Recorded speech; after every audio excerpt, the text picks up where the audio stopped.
people fully resolve their traumas, they would spontaneously become wonderful parents. But how would they do it? What would they look like? I think the first thing would be a radical nurturance of their child, radical empathy for the child's feelings, an intuitive, spontaneous grasp of what the child's needs are, and even more so than that, a profound sense of responsibility and obligation to meet those needs, and not just that, an ability to do it. Because I think someone who's fully connected with their true self would be able to meet the needs of a child much more profoundly than people do nowadays. And whole concepts now that we think of, oh, the terrible twos, these bratty little kids, oh, he's just going through a very normal stage of development where he needs to say no and rebel and fight and cry all the time and have temper tantrums. I think a lot of that would be rendered moot. I don't think children would be doing that if they really were having their deep needs met. I think when children go into their terrible twos and terrible threes and fighting and kicking and screaming and crying and biting and being rageful and nasty to other kids and going through the mine phase, I think what they're really doing is they're really rebelling against their parents' lack of love for them. And they're pulling away from their parents and they're saying, fuck you. They're furious at their parents for what they're not getting. But what they're going through is actually very normal, because that's a normal response to an extremely unhealthy situation. And I consider the average parent nowadays to be exceedingly unhealthy, extremely disturbed, in fact, and yet with no awareness of it, and in a world where everyone supports parents, because most parents are exactly alike when you scratch below the surface, they're all saying, good job, you're doing a great job. Good for you for sticking with your kid through his tantrums and his rage. It must be horrible for you. I give you so much credit. Well, do they really deserve credit, or are these people who all have the same delusion and are all acting out the same forms of abuse on their children, just patting each other on the back and saying, it's okay?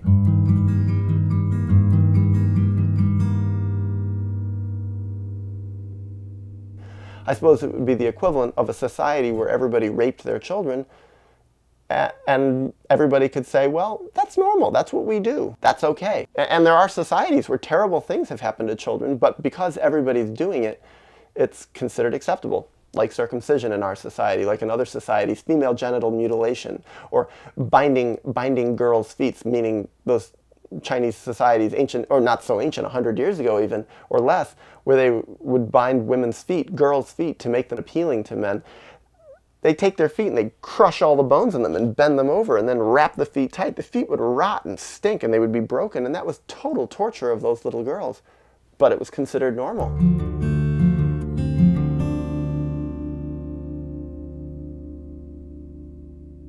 In what ways is our society just like that nowadays?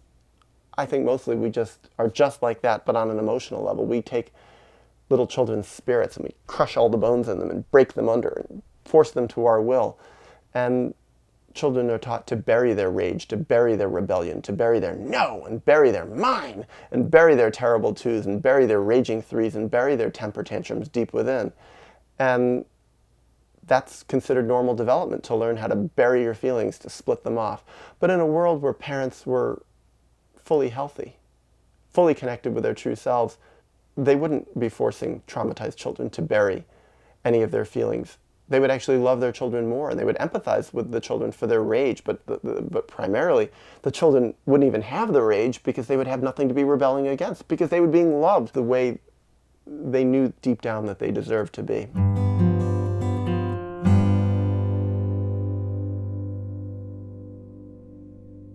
Parents working less, parents being there for their children, parents devoting themselves educationally to their children's welfare as best they can, feeding their children good food spontaneously. I think people would have a much more spontaneous desire also if they were fully healthy to eat healthy.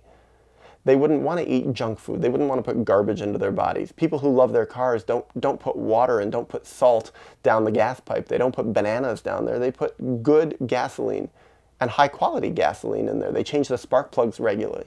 I think people, if they were much more emotionally healthy, if they were all enlightened, they would live much more healthy lives. I don't think we would see psychiatric disorders at all, because I think a psychiatric disorder is an expression of a very twisted, traumatized personality. I think you're going to be hard-pressed to find a psychiatric problem that doesn't have a deep emotional root.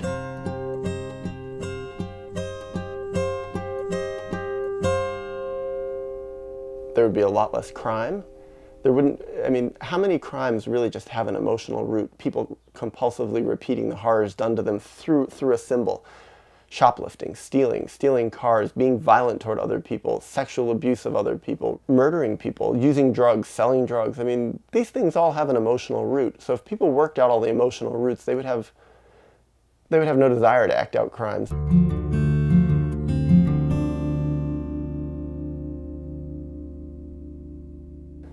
I also like the idea of thinking that humanity would devote itself, if humanity were healed of its traumas, toward living in sync with our natural world. I think people would eat a lot less meat.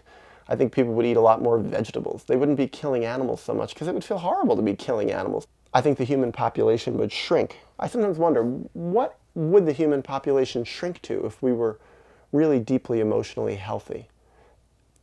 6 billion people now, or is it 7 billion people? Perhaps it would shrink to 1 million people in the whole planet, back to what it was 50,000 years ago. And small populations, small towns, not massive pollution. We would realize just how criminal it was on a spiritual, deep level of our truth to pollute our rivers. We'd be able to drink out of them because we wouldn't be polluting them with human sewage and heavy metals.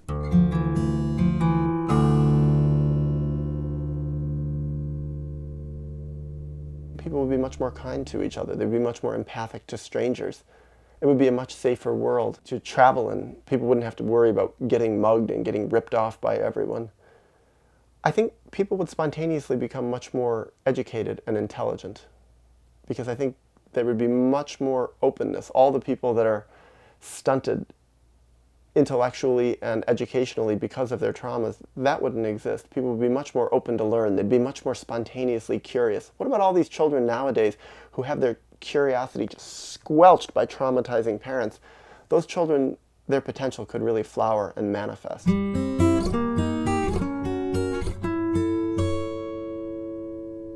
I do think it's possible.